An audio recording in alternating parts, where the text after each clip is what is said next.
Impresoras 3D en Wasp, e son as impresoras que, se viñechedes o ano pasado a esta feira Maker, son as impresoras enormes, gigantes, e el, basicamente, o seu objetivo é axudar as empresas e os artesáns.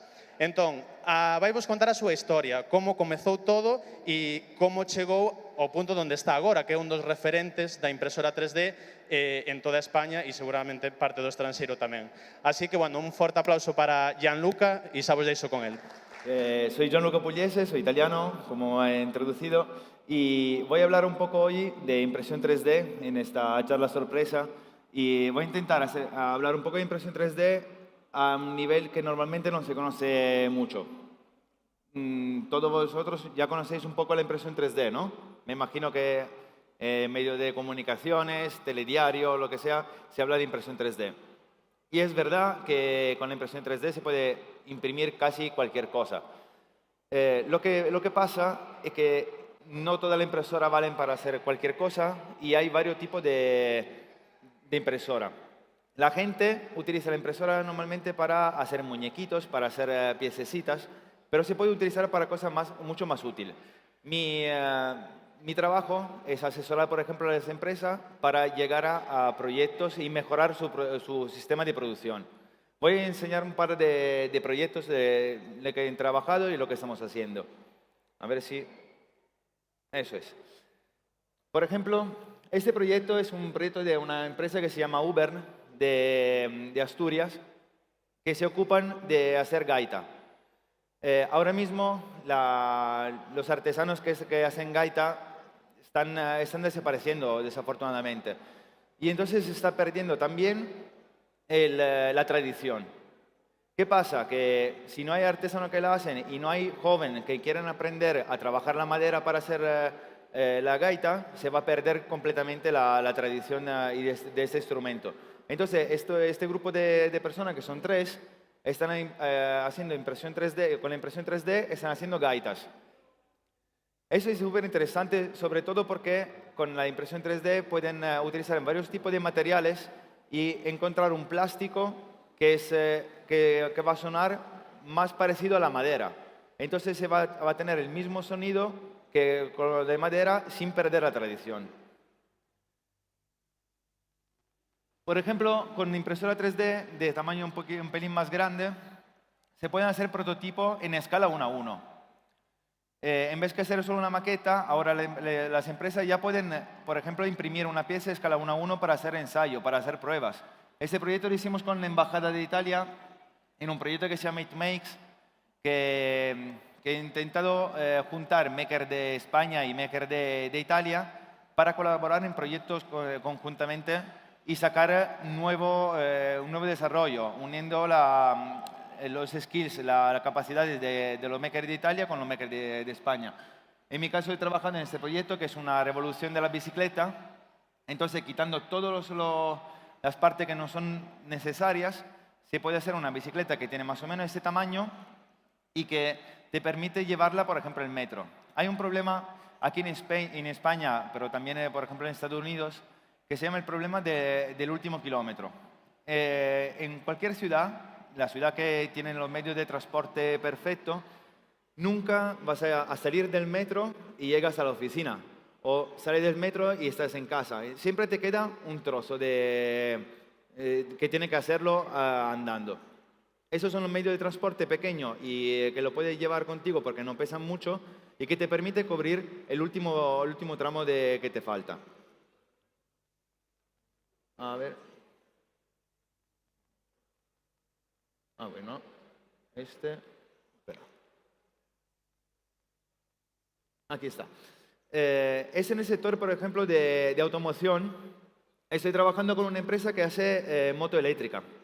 La moto que veis ahí, a ver si funciona esta, es una moto completamente impresa en 3D. Aparte de los neumáticos, todo lo demás está impreso en 3D, incluso el motor. Se puede utilizar una impresora 3D de metal para imprimir el motor y que va a ser mucho más ligero. Haber una pieza que son más ligeras, ¿qué significa? Que gastan menos combustible. En este caso se utiliza la moto es eléctrica porque ahorrando muchísimo el peso no necesita mucha potencia para andar. El reto que me han preguntado, sé que me han puesto, era imprimir el carenado entero, toda esta parte. Esta parte más o menos es así. Hacerlo con un molde. Normalmente cómo se hace en la pieza. Se hace un molde como si fuera una caja con la forma de la pieza. Luego se inyecta material plástico. Hacer un molde vale muchísimo dinero. Hacer el molde de esta pieza vale 300.000 euros. Y la rigidez que tiene esta pieza no va a ser la misma no va a ser la que quería el fabricante de la moto. Entonces se puso a investigar, encontró nosotros que tenemos una impresora 3D que es bastante grande para poder imprimir la pieza de una vez y con el coste de la impresora esta vale 20.000 pavos. Entonces, en vez que 300.000 euros, han gastado 20.000. Y comprando varias máquinas pueden producir más carenados a la vez. Van ahorrando muchísimo dinero. Otro tema que estamos trabajando es el tema de los museos. Hay un problema enorme con los museos, con los fósiles. ¿Por qué? Porque cada vez pasa más tiempo y cada vez los fósiles que se encuentran son más débiles. Entonces, una vez que lo sacas de la tierra, cuando lo descubren, esa parte normalmente son huesos, son muy frágiles y se van desgastando cuando encuentran el aire. ¿Qué pasa con los museos? Que normalmente lo tienen en exposición. Yo vengo de Turín, donde hay el Museo Egipcio, que es muy famoso. Todos los repertos o los fósiles están dentro de cajas con atmósfera controlada. Y es muy difícil limpiarlo y tenerlo con cuidado. ¿Qué se está haciendo ahora? Cuando un arqueólogo encuentra un fósil, hace un escaneo. Es decir, que le hace como muchísimas fotos para sacar un modelo 3D de la pieza con una resolución altísima. Una vez que tienen el escaneo, pueden imprimir la pieza igual, idéntica a la original y estudiar sobre esa pieza. Entonces no hace falta tocar el fósil con el riesgo de romperlo.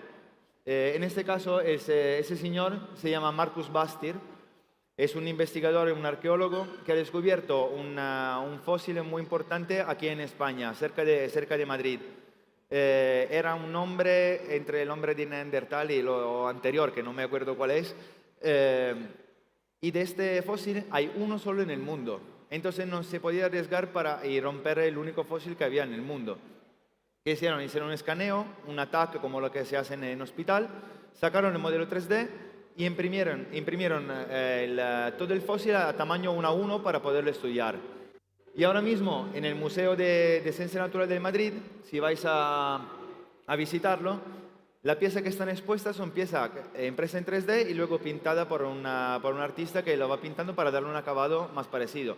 Eso ayuda a preservar un repertorio arqueológico y a enseñar también a los que van a visitar un museo lo que ha pasado antes que nosotros. Aquí otro tema es el tema medical. Es un tema que ahora mismo está muy de moda. Esta empresa, Skelet, es una empresa de Gerona. Esta empresa está utilizando la impresión 3D para ayudar a personas para hacer férulas, para hacer prótesis. Ahora, al día de hoy, hacer una prótesis a nivel ortopédico con la impresión 3D es muy interesante. ¿Por qué? Porque antes, para hacer una prótesis, todos nosotros que en nuestra vida hemos llevado escayola. Y todos sabemos qué significa, sobre todo en verano, tener escayola, que no te puede bañar, no te puede duchar, vas sudando, te pica, cualquier cosa. Uno de los problemas más importantes es que en un mes de escayola se pierde el 20% de masa muscular. Porque el músculo se atrofiza y se queda ahí. En este caso, con este tipo de patrón, se pueden añadir electroestimuladores conectados con el móvil, con IoT, y que el médico también te puede hacer un programa que cada, no sé, 3 horas le envían una pequeña señal al músculo para para contraerlo. Entonces no se va perdiendo toda la masa muscular durante el periodo de la escayola.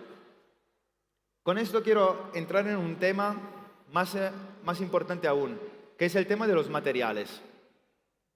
Porque el problema, el tema de las férulas, de los corsés, de las prótesis en impresión 3D lleva muchísimos años. Pero muchas empresas que trabajan con impresión 3D están trabajando con material plástico básico, que es el PLA. El PLA es un plástico que utilizan todo con la impresión 3D, es un plástico biológico que se hace con el almidón de maíz. Pero claro, ¿cómo que se hace? Que es biológico, es como una tierra muy fértil para las bacterias. Entonces, las bacterias se van quedando ahí en la férula y pueden dar más problemas que antes. Ahora mismo, lo que se está desarrollando en el tema de impresión 3D a un nivel un pelín más alto son los materiales. Entonces, encontrar materiales certificados para ortopedia. Yo trabajo con una empresa que se llama 3D Filament, que han sacado una serie de materiales dedicados a la ortopedia. Entonces, estos materiales están certificados para determinado tipo de prótesis. Por ejemplo, se pueden hacer prótesis para el brazo, se pueden hacer corsé, se pueden hacer prótesis para la mano y también piernas y zapatos a medida. ¿Cuál es la ventaja de hacerlo en 3D? Aparte que te quitas la escayola, es que te la hago perfectamente a medida. Podéis imaginar, por ejemplo, una persona que tiene escoliosis. Si la escoliosis está a un nivel demasiado fuerte, ahora vamos a... si la escoliosis el paciente está con una escoliosis bastante fuerte, le duele muchísimo moverse. Entonces, cuando tengo que ponerle un corsé o hacer una escayola, se tiene que quedar ahí mucho tiempo en una posición que le sale incómodo porque no es la suya natural, sino que es una posición para corregir. ¿Qué pasa? Que con un escáner yo puedo sacar una foto, o sea, un modelo 3D de la persona y luego mejorar la postura de la espalda en el ordenador. Una vez que tengo la postura correcta, voy a imprimir un corsé y en ese momento sí que le pongo al paciente el corsé para corregir la postura, pero no le va a doler mucho durante la preparación. Vamos siguiendo. Tema de material.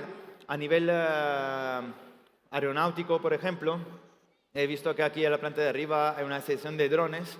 Estoy trabajando con una empresa de Barcelona de drones. Y, por ejemplo, pasando simplemente del PLA, que es el material que estaba diciendo antes, a un nylon con fibra de carbono, se ahorra casi la mitad del peso. Eso, por ejemplo, en tema de drones, es importantísimo porque los drones normalmente llevan, o sea, los más famosos llevan una cámara y entonces cuanto más peso se ahorra en la estructura entera del dron, más peso se puede añadir de accesorios. Ahora estamos hablando de microdrones, por ejemplo, con una pequeña cámara, pero imaginaos, hay drones que sirven para medir el tema de la agricultura, para ver los cultivos, para ver si en un campo enorme hay alguna planta que tienen problemas. Entonces con el dron se va midiendo solo la planta, se van a ver cuáles son las plantas que tienen problema y con otro dron se va a poner el medicinal solo en esa planta. Entonces, yo me acuerdo que cuando era más jóvenes, que iba comprando la fruta y toda la fruta se tenía que lavar, que limpiar porque tenía el polvo ese que le dan para que no se afecten las frutas. ¿Por qué? Porque normalmente el cultivo se va curando todo. En este caso, con los drones, por ejemplo, se puede llegar a curar solo la planta que necesitan eso. Otra cosa que hacemos, por ejemplo, tenemos una impresora para imprimir en cerámica. Aquí volvemos al tema de la artesanía. El tema de la artesanía es muy interesante porque ya el año pasado también, cuando estuve aquí en Galicia a la Maker Faire, había la impresora que estaba imprimiendo en cerámica y había algún ceramista que miraba un poco la impresora, un poco, aquí no va a quitar el trabajo, eso da un poco de miedo, pero no es verdad. Después de un año, ya los ceramistas han cambiado un poco el chip. Entonces han entendido que eso no va a quitar el trabajo a nadie, sino que te puede ayudar a mejorar tu trabajo. Yo siempre lo que enseño, lo que le digo a los ceramistas, es que cuando el torno clásico era pedal y luego se ha pasado al torno eléctrico, no ha muerto nadie, sino que te permitía producir más piezas en el mismo tiempo, porque no tenía y hacía menos fatiga. Con la impresión 3D se puede llegar a un nivel de detalle más alto y hacer formas que normalmente a mano no se pueden hacer. En este caso, por ejemplo, esta forma, hacer la mano es imposible, ni siquiera con molde.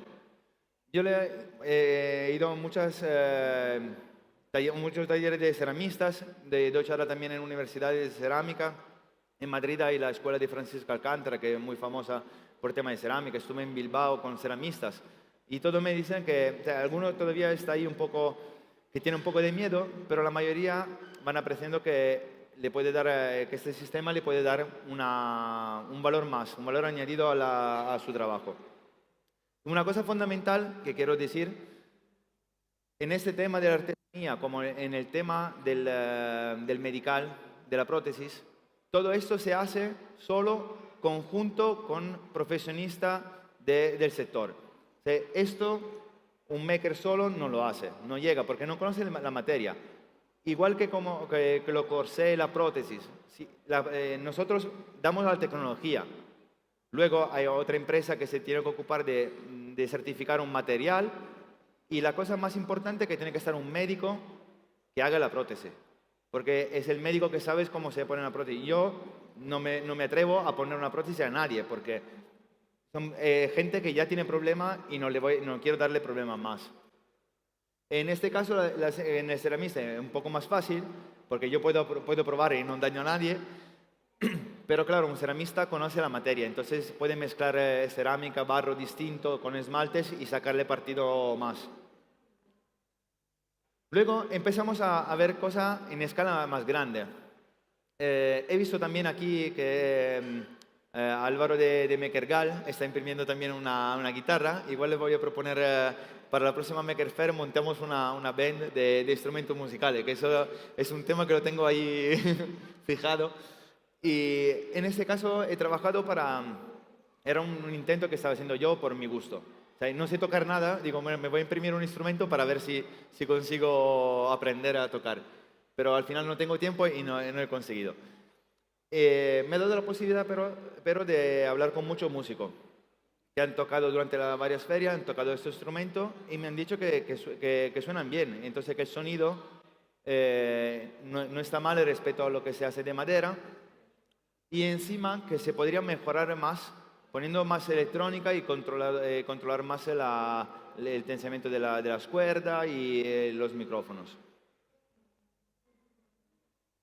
Esto con un proyecto que hicimos hace años en Italia cuando desarrollé la impresora grande de 3 metros.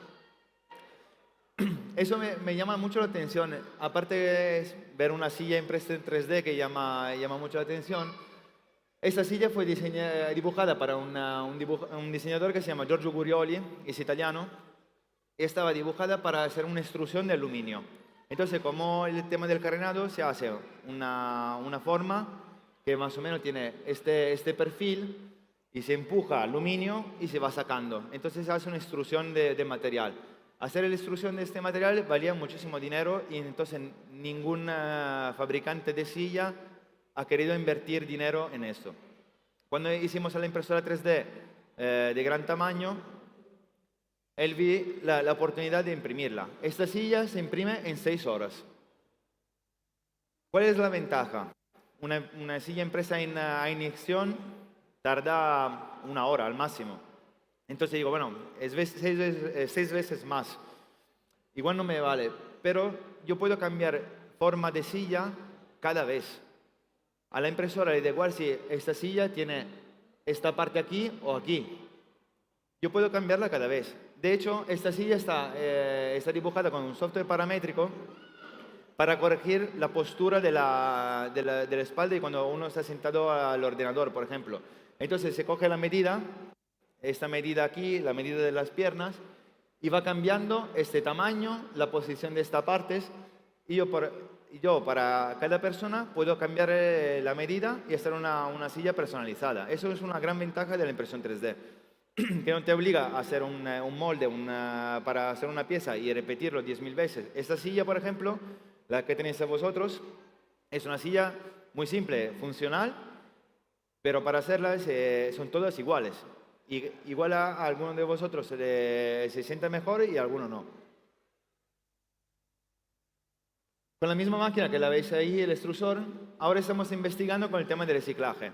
Porque claro, estamos en un momento donde hay demasiado plástico en el mundo y imprimir en 3D no es la manera mejor para mejorar este problema. Entonces, cuando me llamaron para prototipar la impresora grande, me dijeron que se tiene que imprimir con botella de agua. Utilizar la botella de agua para imprimir. El material de la botella de agua se llama PET, es un material bastante difícil. Aquí tenéis Maur Muniz, que tiene un pequeño extrusor de plástico que funciona con botella de agua. A nivel pequeño funciona, se puede conseguir. A nivel grande, más complejo. Pero hay otra cosa, los tapones, por ejemplo. Los tapones son un material que normalmente son HDP o polipropileno, que es un material muy, muy bueno. Es el material con lo que se hacen muchísimas cosas. En este caso encontramos una empresa que hace tapones y todos los tapones que no salen bien de la producción nos lo regala y lo utilizamos para imprimir. Entonces ya podemos reciclar muchísimo el plástico. Eso es un empezar. El profesor del MIT, Nir Gershfield, hace 2 años estaba diciendo que ahora mismo los makers, más que make things, entonces hacer cosas, tienen que hacer make impact, hacer impacto. Es decir, que esto para nosotros es una prueba, pero lo ve la gente, lo veis vosotros, y vais también pensando, bueno, puedo investigar cómo reciclar, cómo mejorar ese sistema. Entonces, más que dar una solución perfecta al 100%, se tiene que evolucionar. Yo creo que el mundo maker sirve para esto, para que cada uno aporte algo a este mundillo y que a poco vamos mejorando. Yo he visto que el año pasado era lo único que tenía la impresora grande y este año ya estoy súper feliz de ver gente con que he hablado el año pasado que ya empieza a tener impresoras siempre más grandes. Y eso es hacer impacto. Aquí, uno de los últimos trabajos que hicimos con la impresora, esta es la impresora de 3 metros que puede imprimir hasta 1 metro de alto. Nos llamaron, teníamos un reto bastante grande, que era para el Teatro Real de Roma, había una obra que se llama Fra Diavolo. Es una ópera bastante importante y querían hacerla más moderna, hacer una escenografía que se parece un poco a la estructura de Dalí, de Gaudí, un poco torcida, y lo preguntaron a los artesanos que están trabajando ahí y el presupuesto fue altísimo, porque trabajar con paredes que están torcidas y tal no es tan fácil. Entonces hablaron con nosotros, pusimos a trabajar 6 de esta máquina que producieron 235 piezas de 1 metro por 1 metro. Y ese es el resultado. Es una escenografía de 16 metros de largo por 6 de alto, que se puede mover, que se abre y si buscáis WASP Teatro Real Roma en YouTube podéis ver vídeo de la obra, de la ópera que hicieron. Ahí se podían montar personas. Fue la primera escenografía al mundo impresa en 3D. Y eso fue hace 1 mes. Y ahora subimos todavía de escala. Subiendo de escala, hay la impresión de casas. Ese es un tema que a WASP, a la empresa para la que trabajo, le interesa muchísimo. Y todo empezó con la idea de imprimir casas. Ahora mismo hay varias empresas que están imprimiendo casas en cemento. Esta es una empresa rusa, esos son chinos y esos son estadounidenses. Toda esa impresión están impresas en cemento. ¿Qué pasa? Hay límites. Por ejemplo, uno de los límites más grandes es el tamaño de la impresora, entre comillas. O sea, mover esto no es tan fácil. Mover esto tampoco es fácil. Y el gasto de electricidad que necesitan esta máquina para moverse no te permiten moverla así e imprimir casas. Así fácil como lo cuentan. Encima hay lugares donde llevar cemento es el límite más grande. Imaginaos ir a Siria o igual a ir a Marte. Ahora el tema de empezar a construir viviendas en Marte o en la Luna está bastante fuerte. Pero bajando un poco, sí, también construir donde ha tenido una guerra, construir casas ahí, es imposible llevar camiones de cemento. Imaginaos si tenéis que construir varias casas. Todo el material se tiene que llevar. No hay posibilidad de utilizarlo de otra forma. Eso, por ejemplo, es un proyecto de permacultura en África, donde ahora la gente vive en esta carpa hecha con plástico y madera. Se podrían construir estructuras más bonitas. Claro, podéis decir que, por supuesto, la estructura no hace falta, no tiene que ser bonita. Lo importante es sobrevivir. Pero igual vivir en una... Yo soy italiano. Conozco mucha gente que vive en Abruzzo, donde tuve varios terremotos, y hay gente que lleva 10 años que vive en carpas. Y os aseguro que vivir en una carpa fea o en una estructura un pelín más bonitas, también solo teniendo colores te cambia la vida, porque es tu casa de día a día. Entonces, ¿qué pasa? Os cuento por qué la empresa se llama WASP. Aparte de esto de World Advanced Saving Program, WASP significa abeja. Hay una abeja que construye su casa utilizando el barro.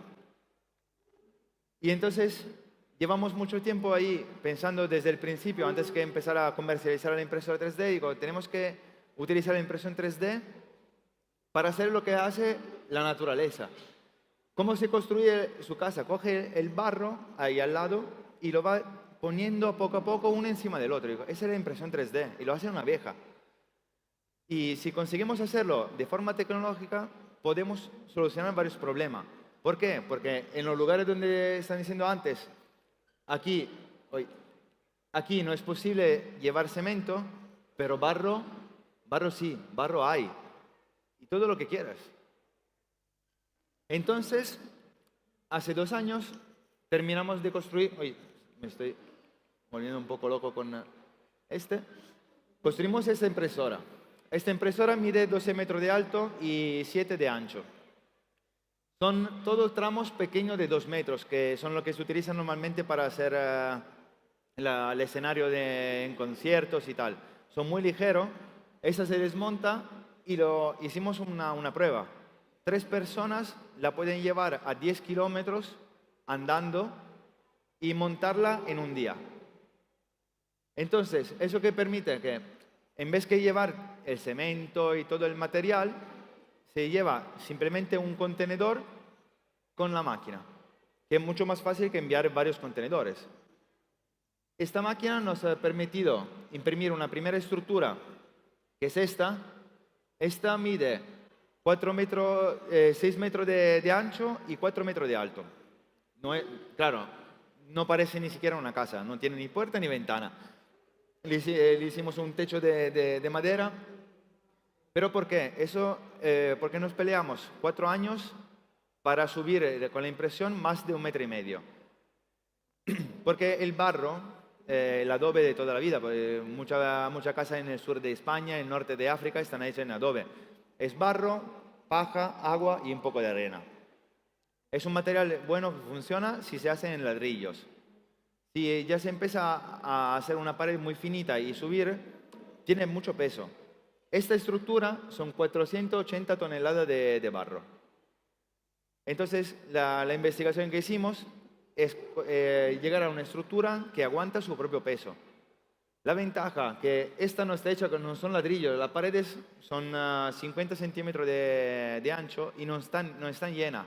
Dentro llevan un patrón, que como el patrón clásico esto de la impresión 3D, esa rejilla, que se puede controlar, se puede dibujar a mano. Entonces puedo dibujar un patrón que me permite el flujo del aire, que va secando el material.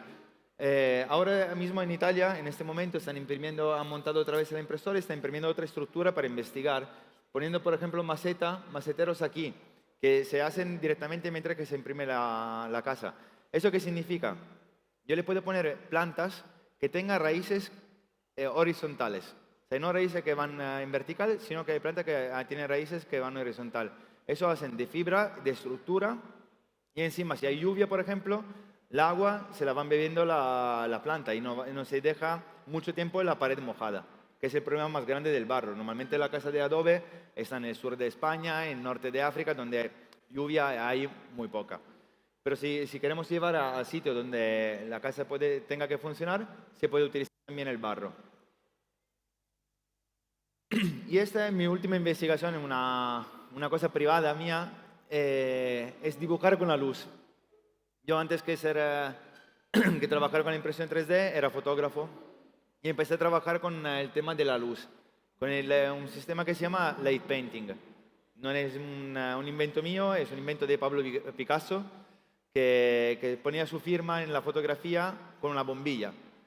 Creo que cualquiera de vosotros ha intentado hacer una foto con tiempos largos y con un mechero, con la luz, o simplemente cuando se saca una foto en una ciudad de noche, que los coches dejan una línea, la línea roja esa de la bombilla. Eso es lo mismo. Entonces, la investigación, ¿dónde fue? Es un proyecto artístico, poner una luz en el cabezal de la impresión 3D. Entonces le pongo a imprimir una pieza y lo que sale en la foto es esto. Ver cómo son todos los movimientos que hace una impresora 3D para construir un objeto. Y nada, esos son mis contactos si queréis estar en contacto. Y como siempre lo que quiero hacer, dejar más tiempo para preguntas de vosotros. O sea, me interesa saber si estáis interesados, si ha llamado la atención algo. Si tenéis preguntas, estoy aquí. Gracias.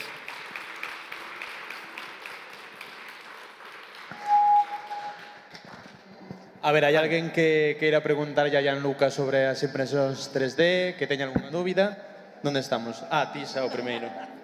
A túa cara soame, non sei de que. A mí también. Hola, Gianluca. Bueno, muchas gracias por venir aquí. Es un lujo tenerte, sobre todo sabiendo que vienes solo para dar la charla. Que este año no puedes venir de expositor porque traer tu tenderete supone mucho esfuerzo. Te quería preguntar, ¿cómo ves el panorama de la impresión 3D a nivel mundial? ¿Qué países crees que ahora mismo están un poco por delante? Si hay algún país que esté un poco por delante. Si es más Europa, Estados Unidos, China. Bueno, es una pregunta buenísima. Yo soy muy fan de la impresión 3D, entonces pierdo mucho tiempo de mi vida mirando blogs y tal sobre la impresión 3D. Los países que están trabajando más son los países que nunca pensaba. Rusia, por ejemplo, se está poniendo la pila de la impresión 3D. Europa y Estados Unidos son los que empezaron. Ahora mismo, pero hay otros países que se están poniendo en marcha. China, por ejemplo, está dividida en dos. China está dividida en la parte de venta de impresora barata, que eso es lo clásico que todos esperábamos, y otra parte, investigación a nivel altísimo. Entonces, una parte de China también le está poniendo la pila y está investigando, han invertido muchísimo, el gobierno chino ha invertido muchísimo dinero en el desarrollo de impresión 3D de alto nivel. Te digo, por ejemplo, un ejemplo es, cuando yo estaba todavía en Italia, hace 4 años, yo tenía mi laboratorio de prototipado, y donde hacía prototipo para empresas. Me llamaron unos chinos que, lo juro, vinieron con una maleta con 200.000 euros y yo con otra empresa tuvimos que hacer un prototipo de una impresora de LP de resina que ahora están saliendo aquí. Pero hace 4 años hicimos una impresora de resina que tenía una impresión de 60, 60, 70. No sé para qué, se cogieron el prototipo, se lo llevaron ahí, nos pagaron y punto. Pero eso ya hace 4 años. Entonces, una cosa mala que ha hecho China es que ha comprado físicamente los diseñadores europeos. O sea, toda la cosa china tenía un acabado bastante feo y el diseño no era bueno.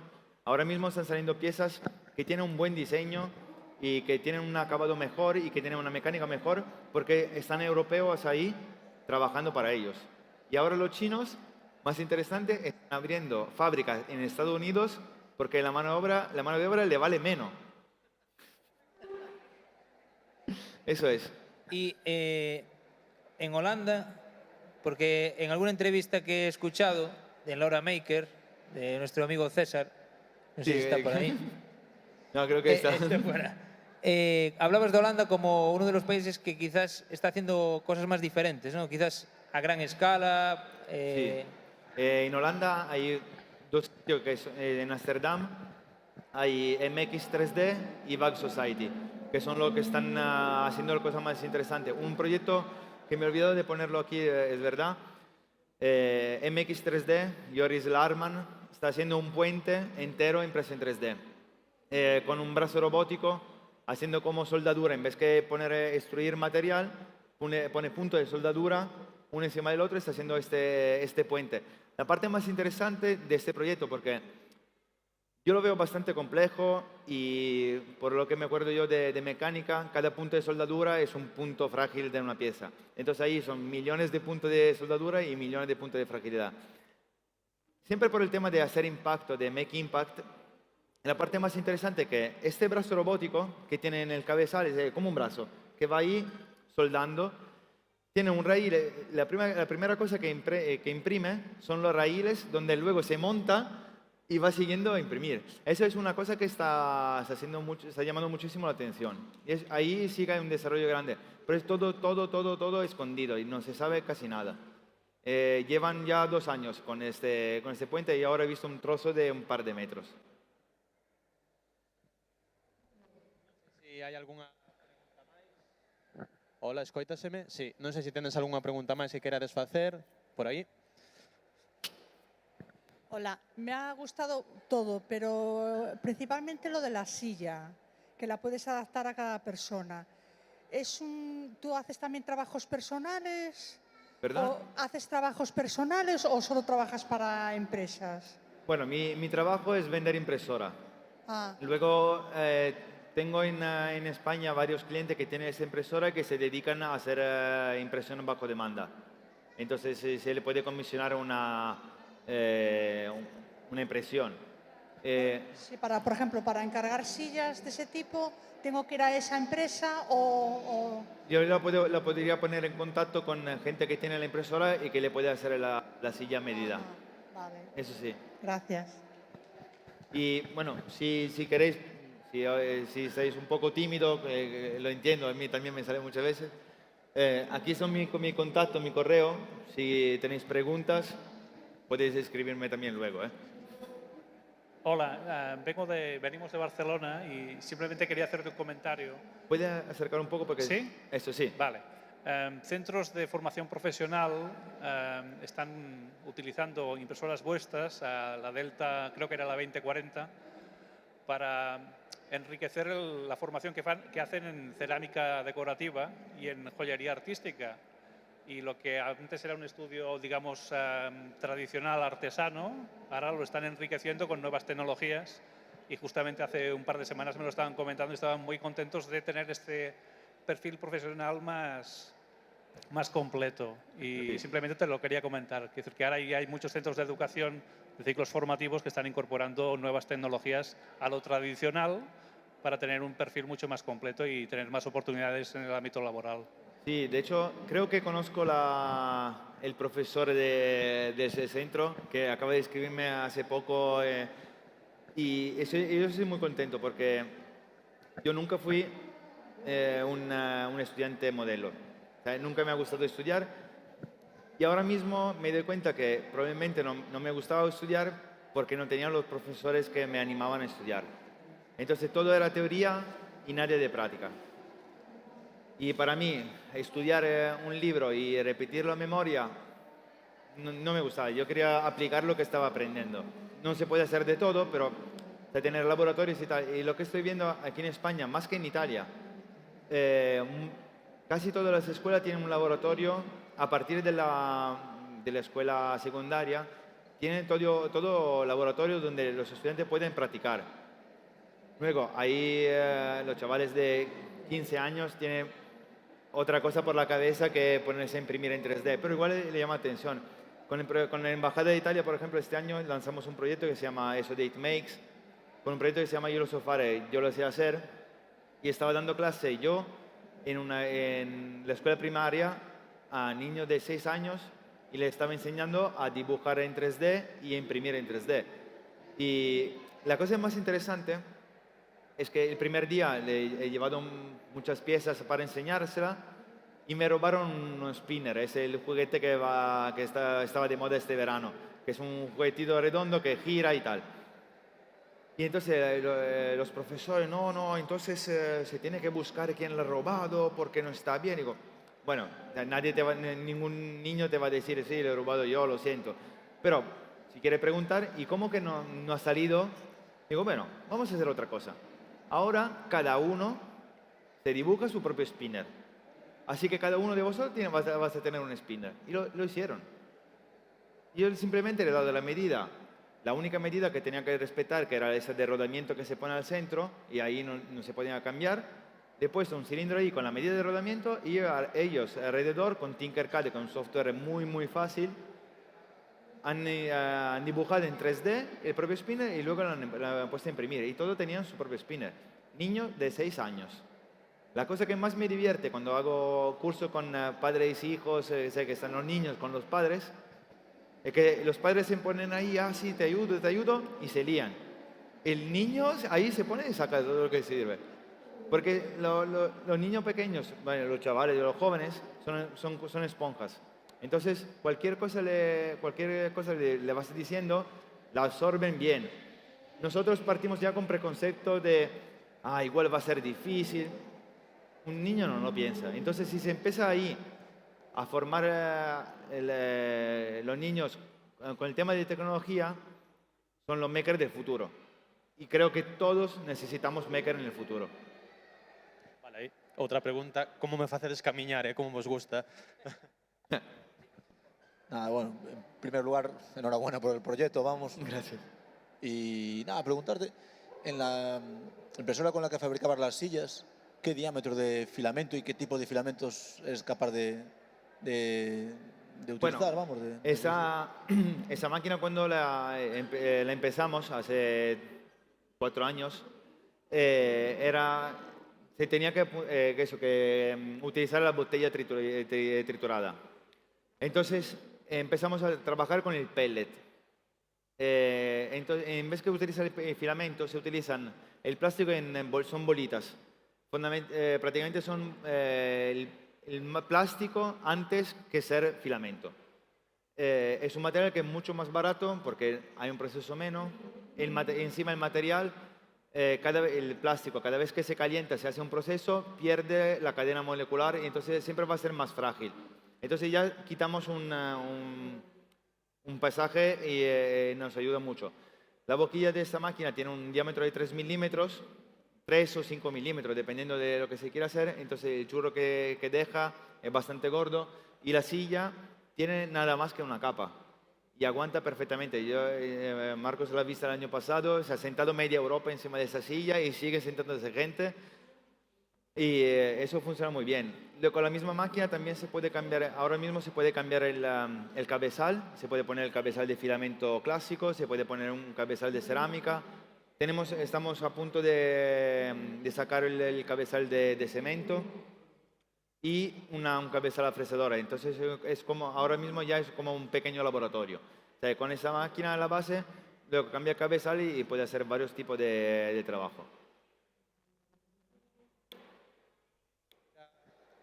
Facer algunha pregunta máis? ¿Algún tímido más que se anima? Se non fago a última, ninguén máis? No, bueno. Muy bien. Mira, te hago yo la última pregunta. Muy bien.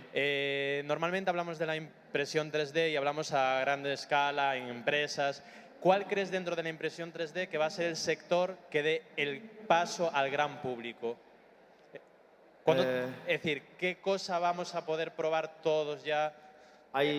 Yo veo que hay tres sectores distintos que se van a mover muchísimo en los próximos años.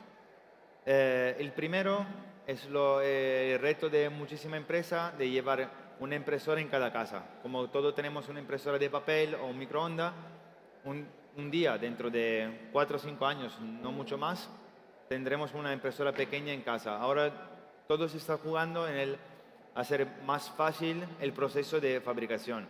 O sea que de ser de verdad lo que están contando la gente, que tú le das un botón y te saca la pieza. Ahora mismo no es así, lo siento, pero no es darle un botón y sale la pieza. Es un poco más complejo, tampoco es tan difícil, pero se está llegando ahí. Y ya hay varias empresas que se están moviendo. Otra cosa es el tema industrial. Entonces la industria con la impresión de metal, la impresión de material técnico, se está moviendo muchísimo a utilizar la impresión 3D para ahorrar dinero. Volkswagen hace poco ha sacado una entrevista donde está diciendo que ha ahorrado millones de euros comprando varias impresoras 3D pequeñas, de las que vemos aquí en la feria también, para hacer tools a medida.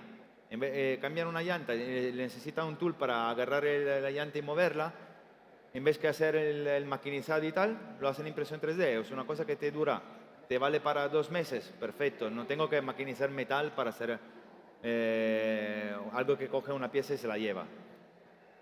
Y el otro, el tema medical.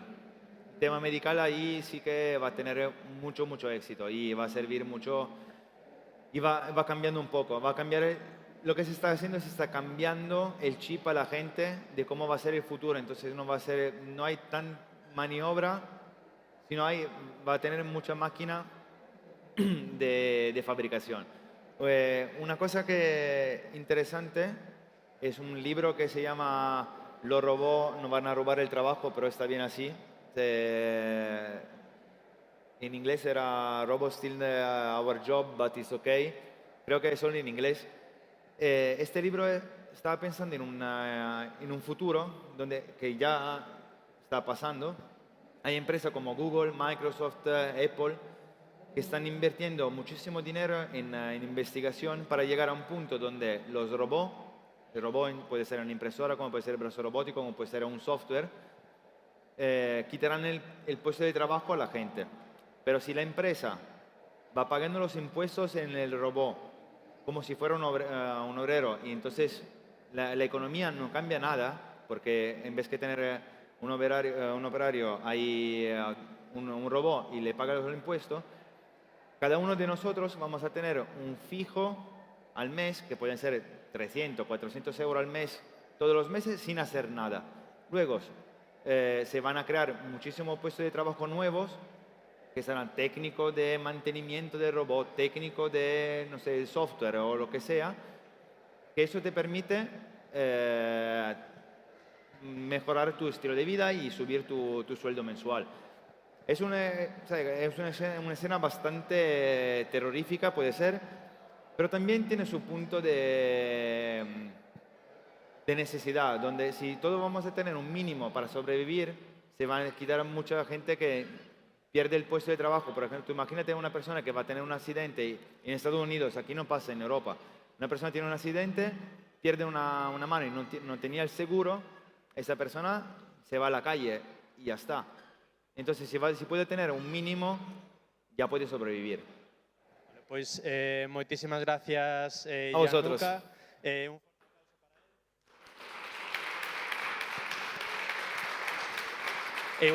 Iba a decir que na miña profesión xa existe un robot que é galloso, que ti non o coñeces, pero xa un robot da comunicación e xa non fai falta ninguén máis na televisión de Galicia. Eso es. Xa está el. Bueno, Gianluca, fora de bromas, moitísimas grazas. E hoxe, non sei se te podes quedar, porque xa ten que marchar para Madrid, porque mañan tes que pintar o chan da túa tenda. Isto sí que é un maker, Pero pola tarde temos 3 charlas moi interesantes, que teño aquí a chuleta, que estará Iago Seijo, que é o fillo pois dun creador que din do altofalante, do altavoz máis natural do mundo, do que mellor se escoita. Así que estará aquí ás 5:30. Ás 6 teremos a Fernando Porto, que é un artesán que non sabemos moi ben de que vai a falar, pero xa vos digo que vai ser moi interesante porque é unha persona moi peculiar. E despois ás 6:30 está Borja de Creator, que diredes, quen é? Pois é un emprendedor que nos vai a falar como se pode emprender dende cero e chegar pois a donde chegou Gianluca, que espero, por favor, non inventes robots periodistas, porque senón, polo menos nos próximos 50 anos, despois a cando me vaya, os que queiras. Moitísimas gracias e emplázovos a todos ás 5:30 para pois escoitar máis charlas tan interesantes como esta. Moitas gracias. Gracias a vosotros.